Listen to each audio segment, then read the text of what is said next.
anak ko.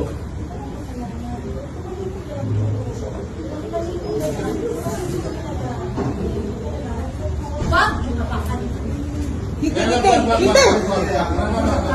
Huwag mo sa tayo bata. Huwag mo sa tayo bata. Hindi!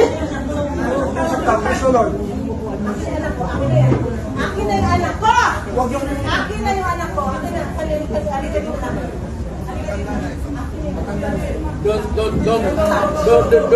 Don't do it personal. Alam mo, ginawa niya, alam niya nga, yung pamilya niya, yung safety na. Every time mag-alam siya ng war on drugs. Every time ipilos. Ha? Kailan? War on drugs na para lang mag-isip ang anak niyo, asawa mo, abang naglalasag sa kalye.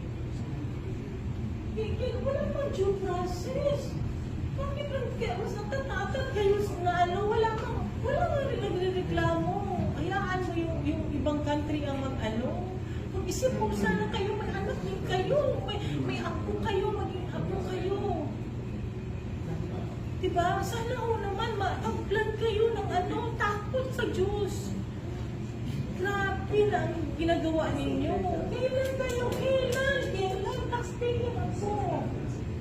Ito ang gawain nyo. Ako nagpapasweldo sa inyo. Ako ang nagpapasweldo sa inyo. Without doing those procedure process, here we are. We need to do the warrant of arrest. Questionable warrant of arrest. Sir, even warrant of visit. lahat, ginigiba natin natin ang pipilihan pag isang pipilihan pagkaroon ng search warrant, isang pipilihan pag-implement ng warrant of arrest. Where are we going? Pahit ba kayo yan, sir? Wala na nasa procedure ito. Sir, Under our... ako sa Pilipino, naiiyagan ko kasi wow, nag-planning din yan. Hindi tayo magkalaban. Ay, Hindi tayo magkalaban. Yung ginawa ko na gustuhan ninyo, totoo lang.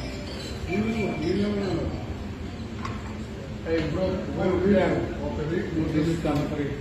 You know that. Nagustuhan ninyo yan. So I am not blaming you. Let us not argue.